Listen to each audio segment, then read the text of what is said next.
पुन्हा एकदा तुमचं स्वागत आहे माझ्या YouTube चॅनलमध्ये, ज्याचं नाव आहे learn more with JP sir. मित्रांनो, तुम्हाला माहितीच आहे आपली वर्ड 2019 ची सिरीज चालू आहे, ज्यामध्ये आपण MS वर्ड 2019 डिटेलमध्ये शिकत आहोत.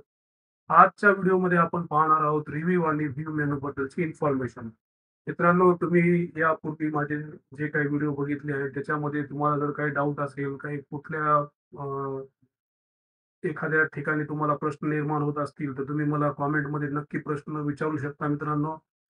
आणि माझे व्हिडिओ तुम्हाला कसे वाटत आहे ते मला नक्की कॉमेंट करून कळवा मित्रांनो. माझ्या व्हिडिओला जास्तीत जास्त लाईक करा, शेअर करा आणि माझ्या चॅनलला सबस्क्राईब करा. तर जास्त वेळ वाया न घालवता आपण जाऊया आपल्या आजच्या व्हिडिओकडे. चला तर मग आपल्या स्क्रीनकडे जाऊया.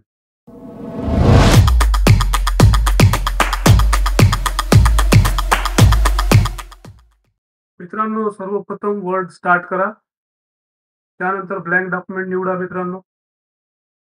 तुम्हाला या ठिकाणी मेनू दिसतील, रिव्ह्यू आणि व्ह्यू. आज आपण हे दोन्ही मेनू आज आपण बघणार आहोत.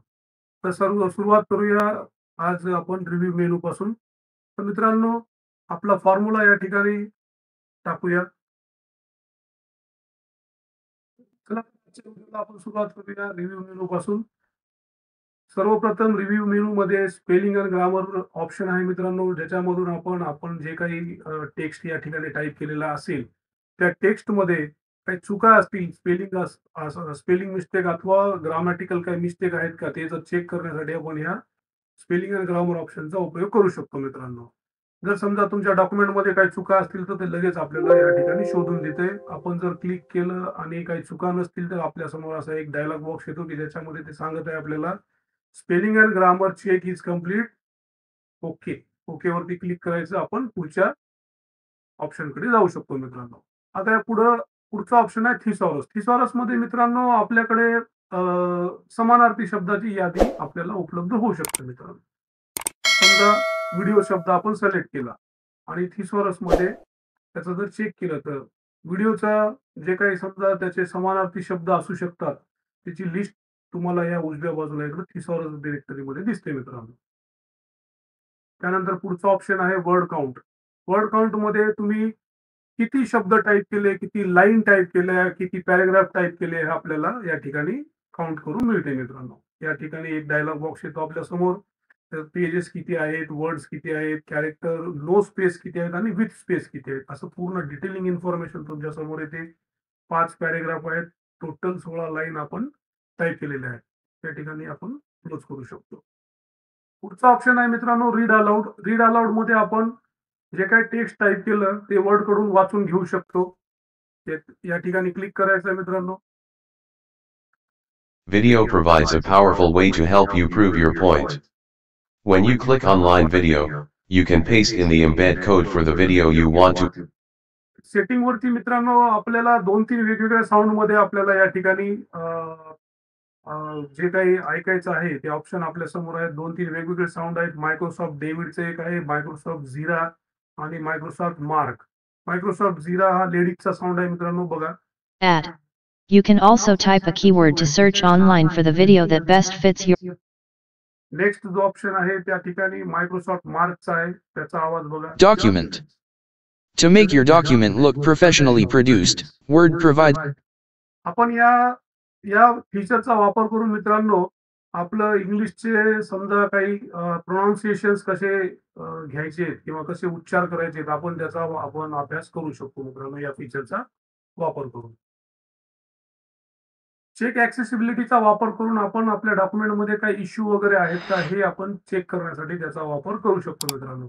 नेक्स्ट ऑप्शन आहे ट्रान्सलेट. ट्रान्सलेटमध्ये आपल्याला जे काही टेक्स्ट आहे ते आपण दुसऱ्या अदर लँग्वेज मध्ये ट्रान्सलेट करून बघू शकतो. आपण फर्स्ट पॅराग्राफ सिलेक्ट करूया, ट्रान्सलेट वरती क्लिक करायचं, ट्रान्सलेट सिलेक्शन मध्ये जा. उजव्या बाजूला तुमच्याकडे ऑप्शन अवेलेबल होतात मित्रांनो. तुमचं पहिलं जो पॅराग्राफ आहे तो इंग्लिश मध्ये आहे, आपण त्याला ट्रान्सलेट केले हिंदीमध्ये. दुसऱ्या पण भाषा आपण या ठिकाणी घेऊ शकतो मित्रांनो. मराठी घ्यायचं असेल तर आपल्याला च्या सिरीज मध्ये जावं लागेल, मराठीमध्ये. अशा पद्धतीने आपण कुठल्याही लँग्वेज कुठल्याही भाषेमध्ये ट्रान्सलेट करून बघू शकतो. कुठलेही टेक्स्ट अशा पद्धतीने कुठल्याही टेक्स्ट कुठल्याही लँग्वेज मध्ये आपण ट्रान्सलेट करून बघू शकतो. पुढं आपल्या जे डॉक्युमेंटची डिफॉल्ट लँग्वेज कोणती आहे ते या ठिकाणी आपण सेटिंग करू शकतो. जेणेकरून आपल्याला काही ग्रामॅटिकल मिस्टेक आहेत का, स्पेलिंग मिस्टेक आहेत का, हे प्रूफिंग करण्यासाठी आपण इथून लँग्वेज सेट करून डिफॉल्टमध्ये सेट करून ठेवू शकतो.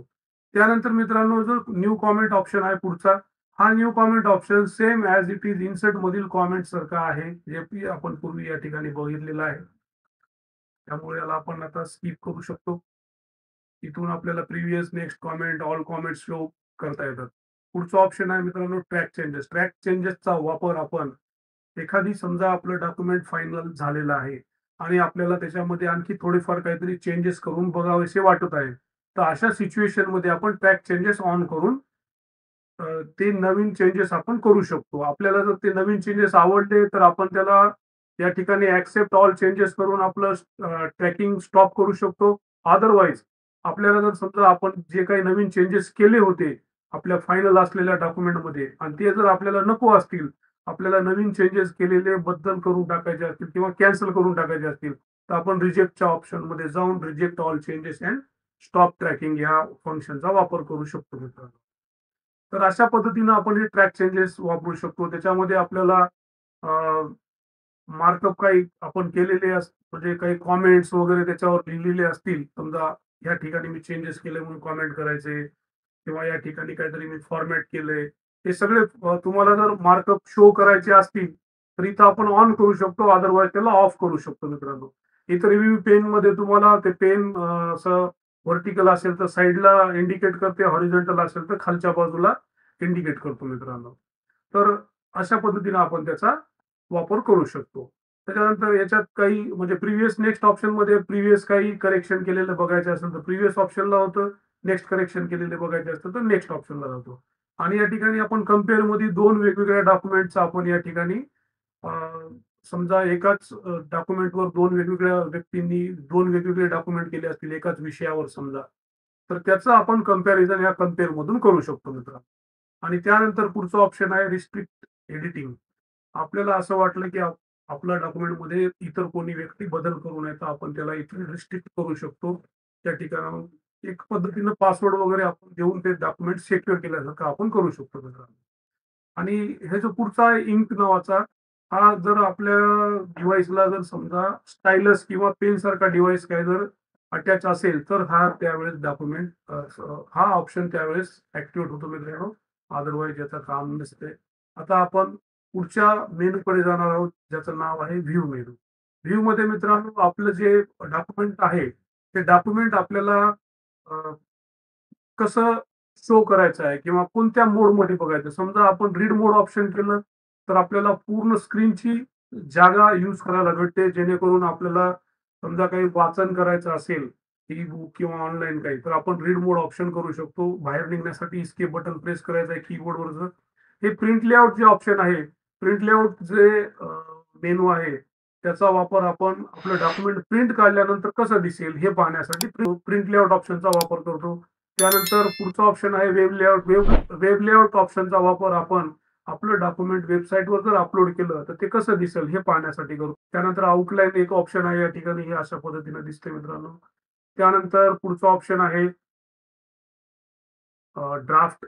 ड्राफ्ट हा एक ऑप्शन आहे. त्यानंतर पुढचा ऑप्शन आहे लर्निंग टूल्स. लर्निंग टूल्स मध्ये आपण एखादी पॅराग्राफ आपला किंवा एखादी डॉक्युमेंट आपल्याला जर ऐकायचं असेल, मायक्रोसॉफ्ट वर्ड कडून जर ऐकून घ्यायचं असेल, वाचन करून घ्यायचं असेल तर आपण त्या ठिकाणी त्याचा वापर करू शकतो मित्रांनो. आणि त्याच्यानंतर पुढचा ऑप्शन आहे हे जे आपली स्लाइडचं मुवमेंटचे आहे पेजचं व्हर्टिकल करायचं का स्लाइड साइड टू साइड करायचं, ते आपण या ठिकाणी करू शकतो. त्यानंतर रुलरचे ऑप्शन आहेत. हे टॉपची रुलर आणि लेफ्ट साइडची रुलर जर हाईड करायची असेल तर आपण इथून हाईड करू शकतो. एक्सेल सारख्या ग्रिड लाईन्स या ठिकाणी शो करू शकतो. नेव्हिगेशन पेन, एखादी समजा आपल्याला शब्द फाइंड करायचा असेल तर आपण या ठिकाणाहून फाइंड करू शकतो. या सगळ्या गोष्टी आपण या शो मधून इनेबल डिसेबल करू शकतो. त्यानंतर आपलं पुढचं ऑप्शन आहे आपल्या डॉक्युमेंटचं झूम किती ठेवायचं आपल्याला. 100% ठेवायचं असेल तर 100% वरती क्लिक करा. झूम वर क्लिक केलं तर आपल्याला त्याच्यामध्ये मॅन्युअली काही समजा आपल्याला पर्सेंटेज कमी जास्त करायचे असेल तर आपण इथून पर्सेंटेज कमी जास्त करू शकतो. 200%, 100%, 75% किंवा page width, text width, whole page असं वेगवेगळ्या पद्धतीच्या सेटिंग्स आपण या ठिकाणाहून करू शकतो. हे वन पेज, मल्टिपल पेज, एका बाजूला एक पेज असेल तर दिसते. पेज विड्थ केलं तर पूर्ण पेज भरून दिसल्यासारखं दिसते. न्यू विंडो, दोन वेगवेगळ्या विंडो मध्ये ते आपलं डॉक्युमेंट स्प्लिट केल्यासारखं होते मित्रांनो. अरेंज ऑल केले, दोन विंडो, एक वरती विंडो दिसते, खाली दिसते. डॉक्युमेंट एकच आहे पण दोन ठिकाणी दिसणार. समजा स्प्लिट केलं आपण इथं ठेवून, तर ते एकच डॉक्युमेंट बघा वरच्या भागात तुकड्यामध्ये दोन दोन तुकड्यामध्ये स्प्लिट झालं मित्रांनो. तर अशा पद्धतीने आपण ह्या ज्या विंडोज ऑप्शनचा वापर करून वेगवेगळ्या व्ह्यू मध्ये आपण आपले डॉक्युमेंट विंडोज एक्सट्रॅक्ट वगैरे अशा पद्धतीने आपण या ठिकाणी यूज करू शकतो. इथून स्विच विंडोज वन डॉक्युमेंट असे आपल्याला या ठिकाणी करता येते. मल्टिपल डॉक्युमेंट्स मध्ये आपले एखादे डॉक्युमेंट्स आपण मल्टिपल विंडोज मध्ये बघू शकतो मित्रांनो. पुढचा ऑप्शन आहे मित्रांनो मॅक्रोज. मॅक्रोज साठी मी स्पेशल एक व्हिडिओ बनवणार आहे. आपण त्या ठिकाणी जास्त बघणार आहोत मित्रांनो. आपण इथं सध्या ते स्किप करूया. प्रॉपर्टीज मध्ये तुमच्या वर्डची डॉक्युमेंटची प्रॉपर्टीज या ठिकाणी दिसते मित्रांनो, जे की आपण पूर्वी इन्फो मध्ये बघितलं होतं. तर आजच्या दिवस आपण या ठिकाणी थांबणार आहोत मित्रांनो. आजचा व्हिडिओ तुम्हाला कसा वाटला मला हे नक्की कॉमेंट करून कळवा मित्रांनो. पुन्हा भेटूया एका नवीन व्हिडिओ मध्ये. माझ्या व्हिडिओला लाईक करा, माझ्या चॅनलला सबस्क्राईब करा आणि तुमच्या जास्तीत जास्त मित्रांपर्यंत शेअर करा मित्रांनो. आजच्या दिवस थांबूया. पुन्हा भेटूया एका नव्या व्हिडिओ मध्ये. तोपर्यंत बाय बाय.